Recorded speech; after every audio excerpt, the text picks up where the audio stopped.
Sophie Hedley has built an impressive career over the years and has become one of the most renowned names in the fashion industry. She started her career with publications like Tatler, InStyle, and Vogue, where she worked for 10 years as the executive retail editor. After that, she went into communications and PR. She has worked for brands like Selfridges, Armani, and today Sophie is the communications and PR director of Value Retail, which is a company that is the only company that specializes in luxury outlets in the world. So many of you might know Bicester Village. So if you go to London, like most people go to Bicester Village for a good discount. So they do Bicester Village and other companies in Europe and across the world. Without further ado, please welcome Sophie Hedley to the stage. Hi, Sophie. Thank you, Nicole. Yes, I'm just going to give you the floor. Okay. Well, welcome everybody, and great to see so many of you here on such a rainy day, something unexpected here in Nigeria, I'm sure. It's my first visit, and I'm incredibly excited to be here, so thank you for having me. And a big thank you to GTBank. I think what they're doing here this week is really amazing, and I hope you all realize how lucky you are. So today, I'm going to take you through a little bit of a journey through my career. And without wishing to seem narcissistic, I thought it would be useful for a lot of you to understand some of the less sexy elements of the industry, because I'm sure you're all aspiring designers, photographers, stylists, but you know what? There are other elements to consider in the industry. There is communications, marketing, PR, and all of that needs to have a home and somewhere for you to think about in terms of your career choice that sits under the fashion industry. Now, when I first started out in this world, I mean, truly a long time ago when God was a boy, I knew that I wanted to be in the fashion industry. It was something I felt passionate about. I was crazy for clothes. And my mum and dad despaired. I think they thought at best it was an expensive obsession, and at worst it was a distraction from doing something a little bit more meaningful. But I'm here to tell you, you should follow your dreams, and if you feel strongly about something, make it your career. So don't be put off. I started out, as I said, as a lowly 19-year-old, and I went originally to work on the shop floor. I worked as a receptionist, and I did all sorts of very menial jobs before I finally made my first job at Condé Nast. And I hounded the poor HR department there, literally on a weekly basis. And you have to remember, this was before the mobile phone, this was before email, so I hand wrote letters to the HR department and said, you've got to employ me, I really want to come and work at Condé Nast. And finally, they relented, I think partly because they wanted me out of their hair. And I took a role as a PA for the chairman and the managing director. I was a junior PA and a really rubbish one at that.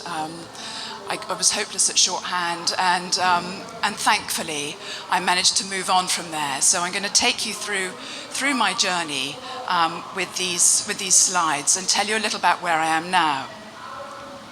So Tatler, I'm sure it's not a magazine that you're perhaps so familiar with. It's got quite a small readership, but it's the oldest magazine within the Condé Nast stable, and it's now edited by a lady called Kate Reardon.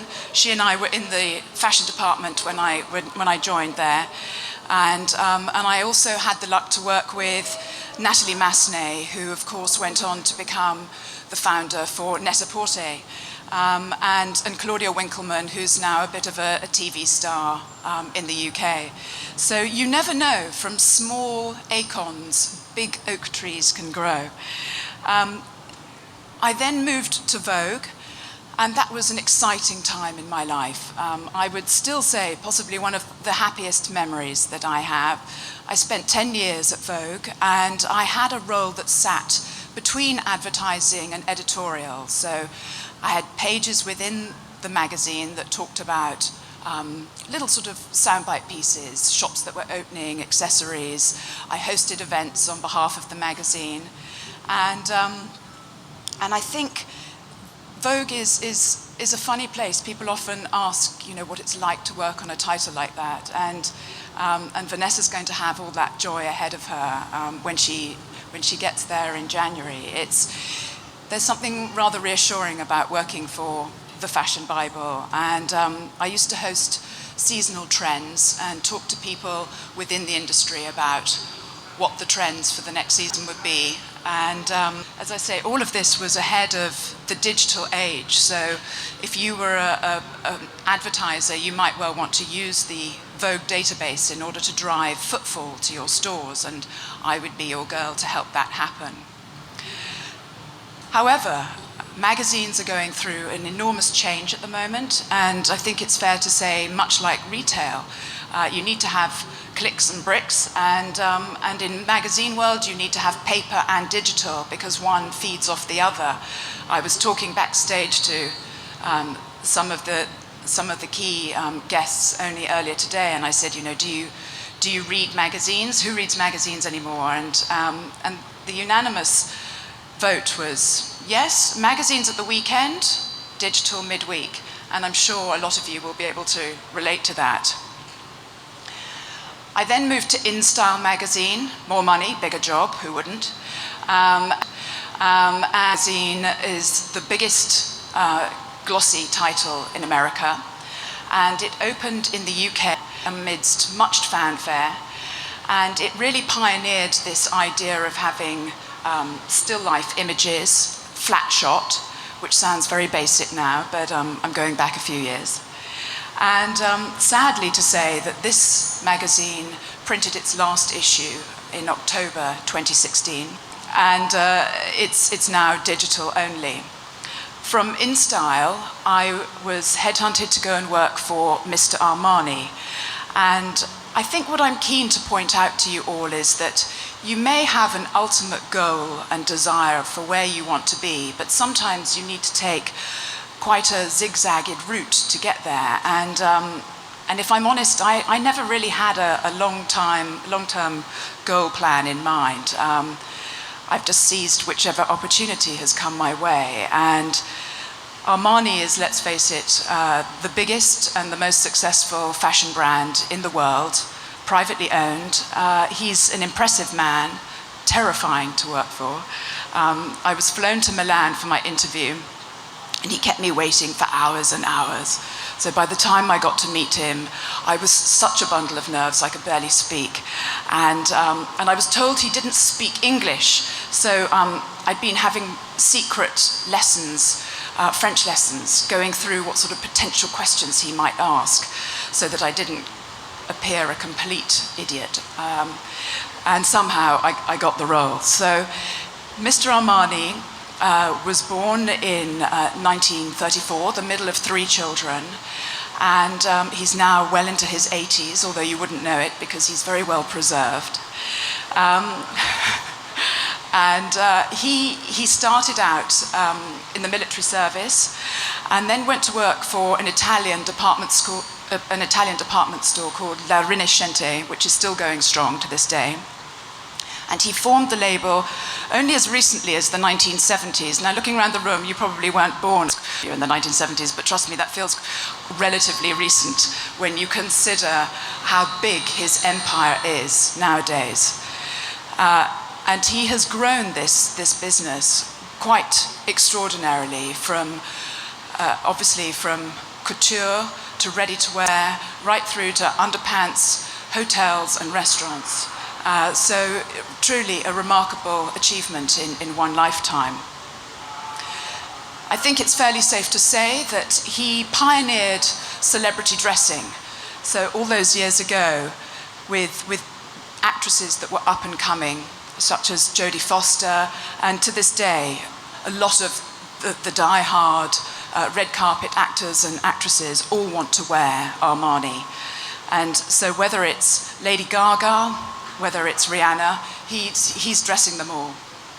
Now, when I was there, we had the pleasure of dressing the Chelsea football team, and I'm sure you're all keen football fans. And there's an age-old English expression which is never work with children or pets. And I would like to add to that football players, because they are without doubt the most impossible, very charming, but the most impossible people to work with. They would regularly leave, whole bags of suits and clothes in the back of taxis and cars and forget where they left everything. But it was very entertaining, and they came as part of the contract to the Brompton Road store to do a charity evening, and obviously there was the boxes which come and visit the matches, which my husband particularly enjoyed. One of the things I was most proud of that working for Armani was to help launch the underwear collection modelled by David Beckham, keeping with the football theme. Now, you may have seen these images. They really went global. They were photographed by Merton Marcus, the incredible photographic duo, and they caused quite a scene. And when I went to visit the CEO and the managing director for Selfridges and said, this is what we'd like to do. We want to stop the traffic on Oxford Street, and we would like David Beckham to reveal a poster of himself in his underpants. There was a deathly silence in the boardroom at Selfridges, and they said, you must be joking. I said, no, I'm really serious. Anyhow, I'm glad to say we pulled it off, and it was extremely entertaining, and the pictures went viral. And I think it's important to remember that you need to do interesting things within the retail sector to create that talkability, to create that theatre and drama, because let's face it, you can buy Armani underpants pretty much anywhere. So you need to make sure that wherever you are, it's going to be to get them. Having left Mr. Armani, I was asked to go and work at Selfridges. They obviously liked the underpants theme, and I was there as head of PR.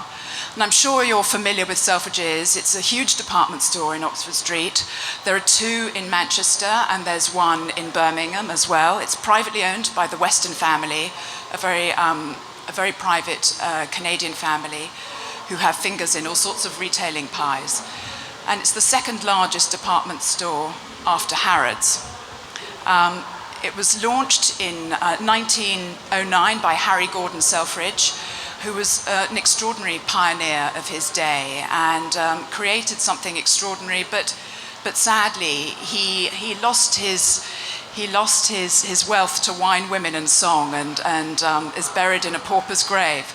But there was a big TV series in the UK that was incredibly popular, all about Harry Gordon Selfridge. It was bought by the Weston family from the Sears Group in 2003, and the Weston family invested a lot of money into the bricks and mortar to make it what it is today, a truly exceptional retail experience.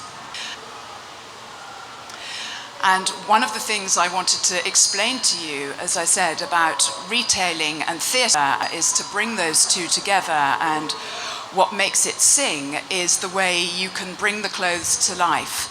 And the clever buying team, and Rebecca will remember this, having worked there, were always quick to negotiate deals with designers. So for those of you who are aspiring designers out there, you have to do more than simply create beautiful clothes. You need to be the face, the voice, and the life and soul of your brand.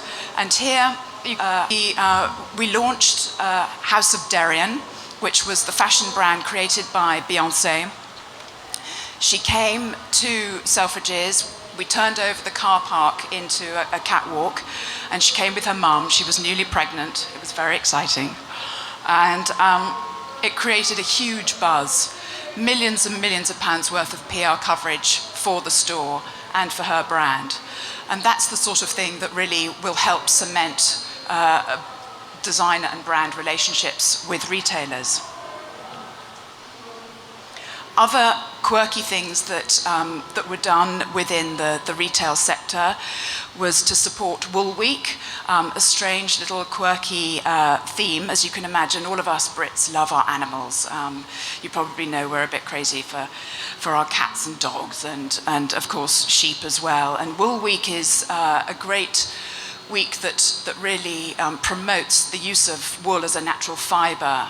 And so we brought a herd of sheep that were dip-dyed, Selfridges Pantone Colour Reference 109, with vegetable dye, I may add, so it wasn't cruel. And we created a little bit of a buzz with this image, and again, the pictures went everywhere.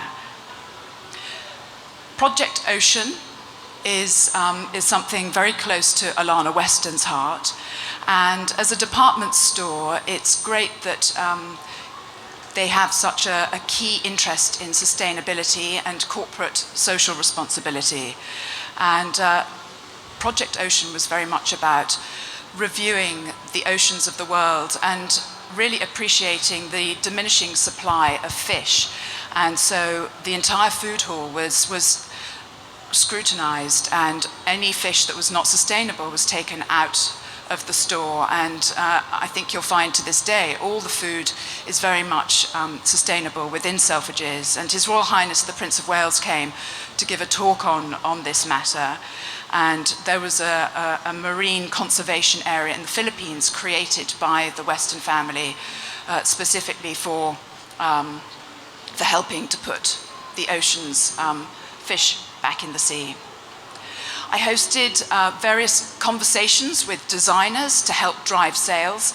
On the left, you can see I'm having a chat with Roland Murray, very handsome. He looks like a matinee idol, if any of you've met him. And it was interesting to see that all the ladies who came to this particular evening, they bought a Roland Murray dress to meet him, and then they bought another one because they so fell in love with him. So, again, what's not to love about that? Mary Katranzu, who interestingly makes these beautiful, crazy prints, and yet she wears black from head to toe. She's a British designer, but of Greek origin. And again, we brought her to Manchester to show her a good time.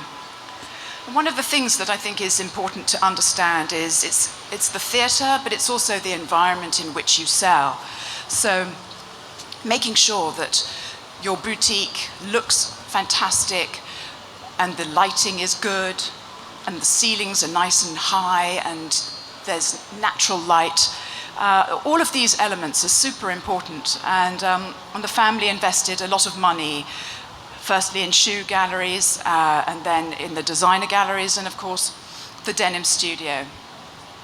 Now, after Selfridges, I moved to mywardrobe.com, and I took a little bit of a breather. I ran the London Marathon, and I did a little bit of consultancy for a venture capitalist called Mark Azeri, and I did 3 days a week at mywardrobe.com. This was a well-known site in the UK, and what was interesting about it, from my point of view, being an old dinosaur and coming to the digital age, perhaps slightly later in life, was to really see and appreciate how expensive this model is. So you have to bear in mind, you have a buying team to buy the clothes, you have an editorial team to create interesting content for the site, you have all the storage costs and overheads, because the clothes need to live somewhere. That's notwithstanding all the postage and the returns that need to happen, because invariably people buy too much or they get the wrong size. And it was an extremely expensive model to sustain, and ultimately it was bought out by the Net-a-Porter group. And I think it's fair to say that there are far fewer digital e-tailers now, because it's survival of the fittest, and it's really got to be the big boys that stick together. So from my year taking a slightly different route, I decided to go back into retailing, something safe, something perhaps a little bit more assured. And for personal reasons, my life meant that I was based in Oxfordshire. And for those of you that aren't familiar with Bicester Village, It's an incredible success story. It opened 22 years ago in a small field called Pingle Field in Oxford. And the brains behind it was a gentleman called Scott Malkin. And today it's a billion-dollar business.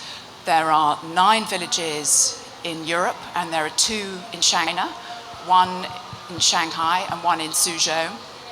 And literally just finished expanding for the 4th time.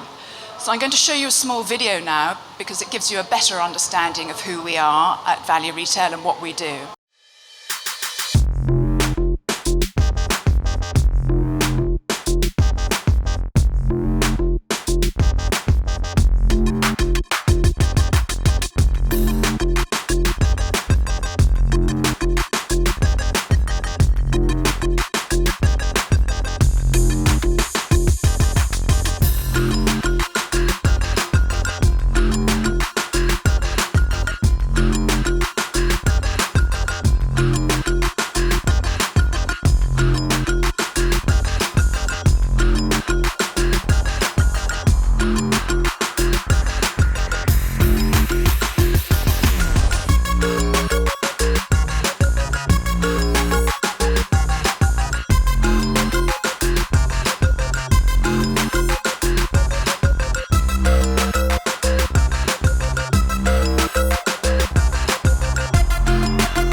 I'm just going to explain a little bit more about what we do, because that gives you an overview of fashion and tourism. And I think it's fair to say that as the world is a smaller place and we all travel so much more, you want to find that great shopping experience wherever you go. And the great thing about Bicester Village is that we are literally under an hour from London, and everything is discounted throughout the year. And so you will find some exquisite brands, all of whom are between 30 and 60% off at any one time. So a little potted history about Bicester Village. As I said, we're 46 minutes from Marylebone, and we call ourselves both a fashion and a tourism destination, which makes us very different from any other kind of retailing experience. We don't call ourselves an outlet centre. We're more luxurious than that. The brands that we have are really super top-end designer brands. We expanded literally 2 weeks ago, earlier in October, as I mentioned, with 30 more boutiques. And the village now has hands-free shopping. We have valet service. We have bellboys and girls to help you with your luggage. And we welcome everybody from across the world. We have 50% of our visitors are overseas. The new Bicester Village, our fourth incarnation, as I say, opened a couple of weeks ago with new brands such as Acne Studios, Joseph, Under Armour, All Bar Brown, Roxander and Christopher Kane. And there's also a delicious new restaurant. Every year we like to have some kind of interesting pop-up. And to celebrate Christmas, we've got a gifting pop-up, which has been designed by Luke Edward Hall. He's rather a quirky character. He looks a bit like Harry Potter. And the store is all bright red, and it's full of gifts for Christmas, which is great for our domestic audience, but it's also great for the overseas visitors who want to bring something quintessentially British back home. The apartment is a new concept. It's a beautiful, luxurious space designed by Carden and Cuncinetti, and it's a place where we can host trunk shows and where we can have a more intimate gathering for breakfasts or lunches and private dinners.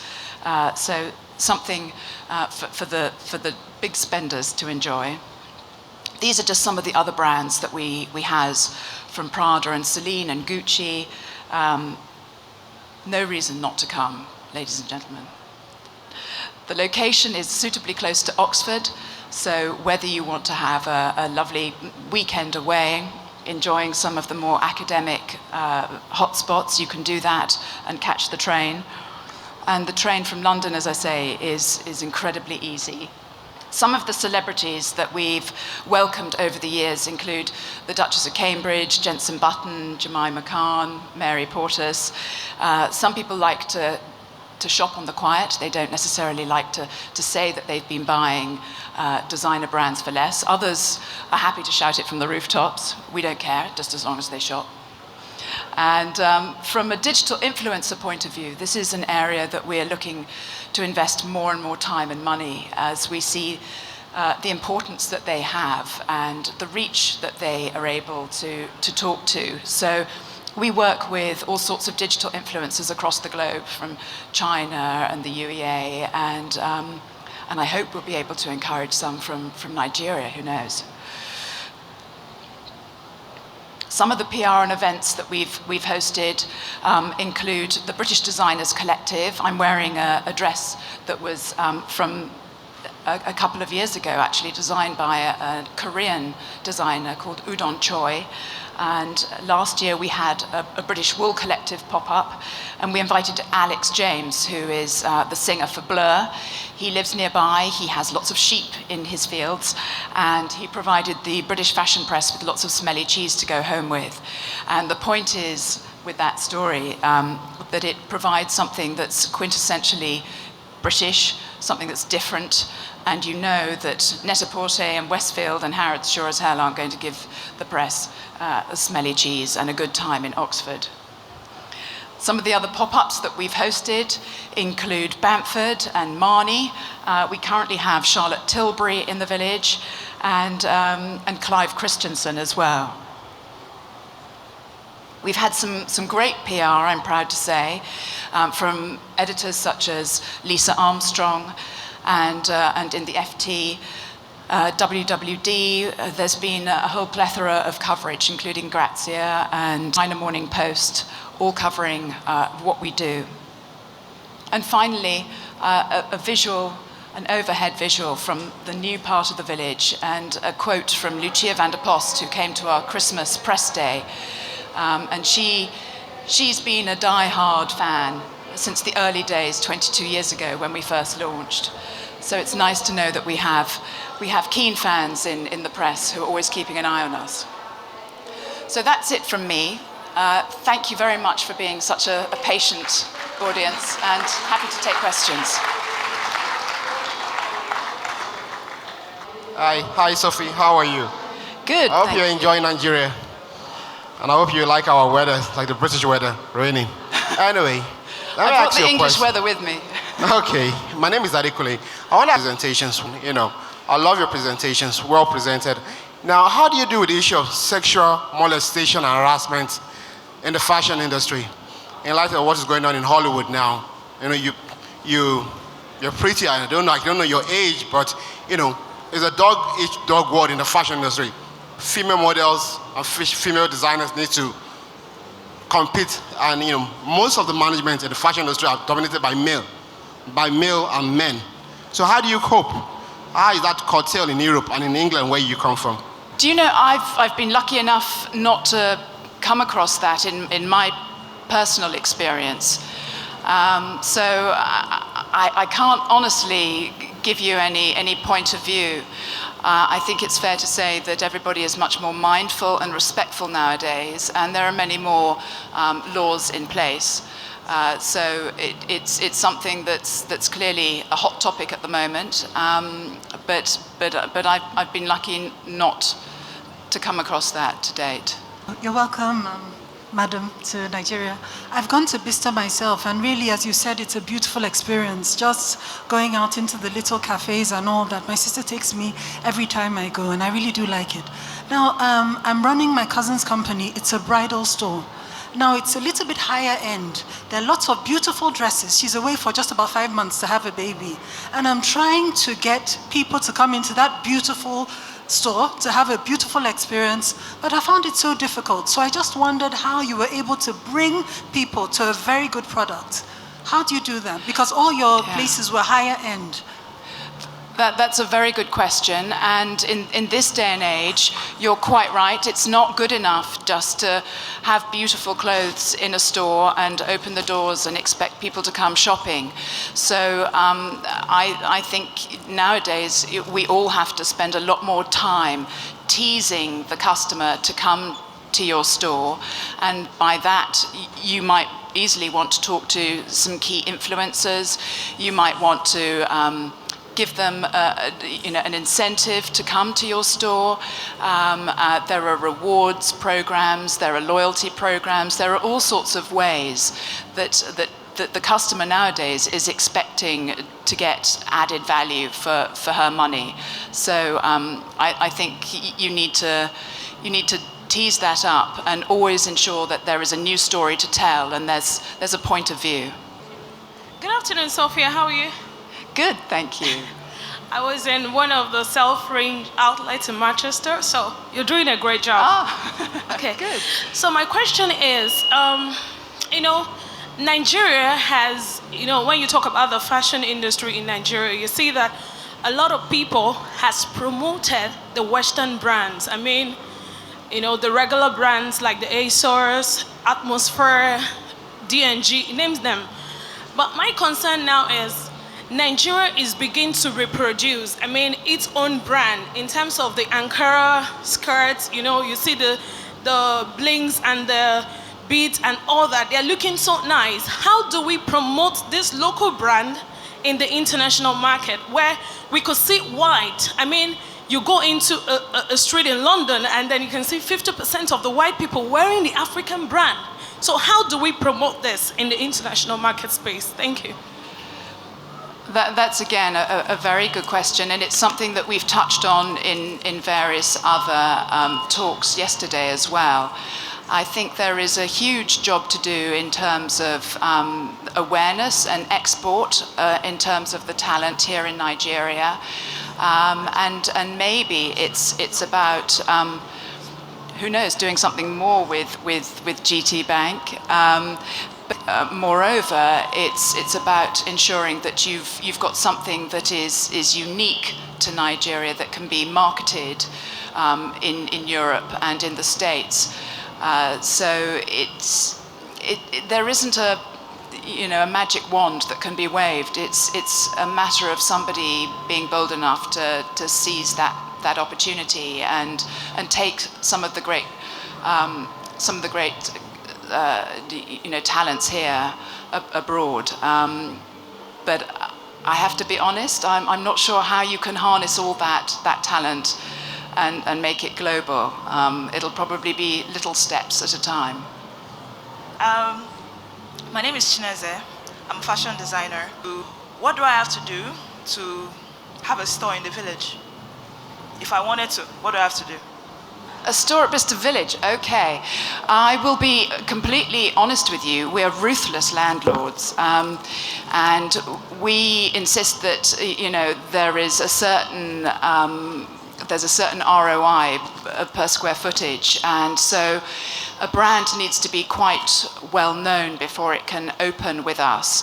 However, that said, with our new VIP apartment, there are opportunities to do smaller events in a more intimate environment. But ultimately, there needs to be brand recognition. So, you know, who knows? You could come to Bicester Village and host a trunk show. That's an idea for the future. Hi, Sophie.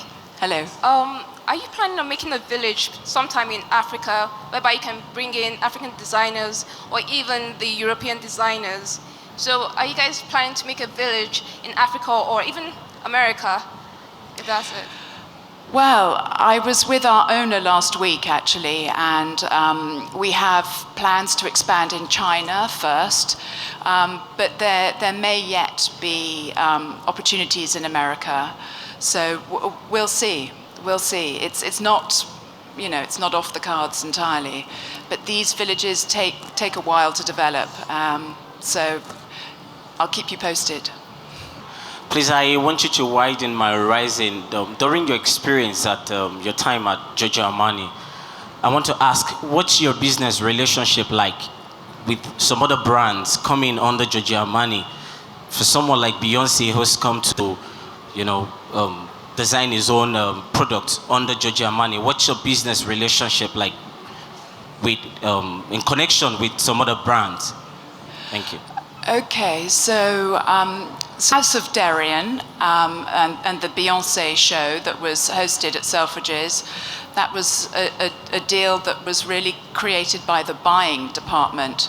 So when they went out to market and they were approached to have the clothes on the shop floor, they said they would take the clothes on the condition that Beyonce came as well, because they knew that she would deliver more PR coverage than the clothes were worth, frankly. So sometimes you might buy a collection because it's not necessarily about the product, but it's about something else that it will bring to the business. So you need to keep an open mind on what you buy and why you buy it, because you know, that's a brand that perhaps has not sustained its fame. She has. She's you know, a phenomenal musician, but for the business, it delivered huge PR coverage, which was exactly what was needed. For Mr. Armani, he's a bit of a specialist in his world. He knows how to market, he knows how to PR, and he knows how to design. And he's just got a rather, you know, alchemic mix, and has also been incredibly fortunate with his timing. So there isn't a definitive silver bullet, I suppose, is what I'm saying.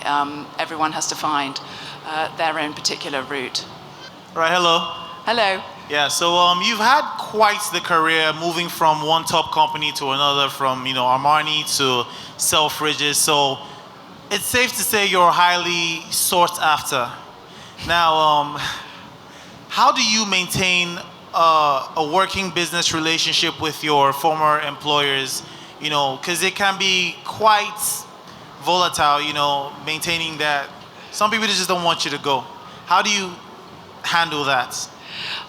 Well, that's a very good point, and the event here really shows what a small world we live in, because I've had the pleasure of reconnecting with Rebecca, who I knew at Selfridges, with Vanessa, who I got to know, funnily enough, when I was at Armani as opposed to Condé Nast.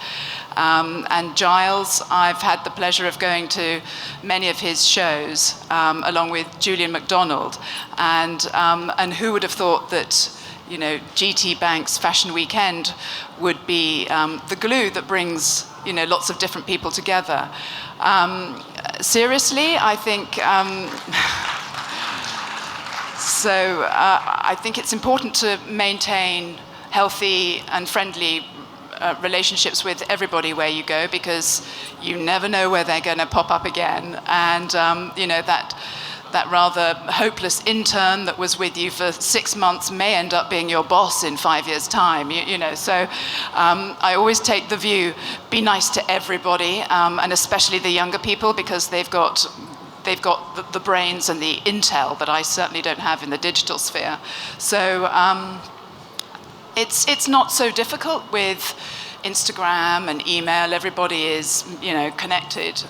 So it's small as well. You find that the same faces pop up time and time again. You only go to the shows a few seasons and you'll see it's the same people sitting in the front row. And so it's a small world. It's a very small world. Be nice, be kind. Okay. Thank you guys so much. Sorry, that was the last question. And Sophie, thank you so much. Thank you, Nicole. My pleasure. Such an insightful class. Really, No, thank you. thank you. For coming. You've been a great audience. Thank you very much. Please.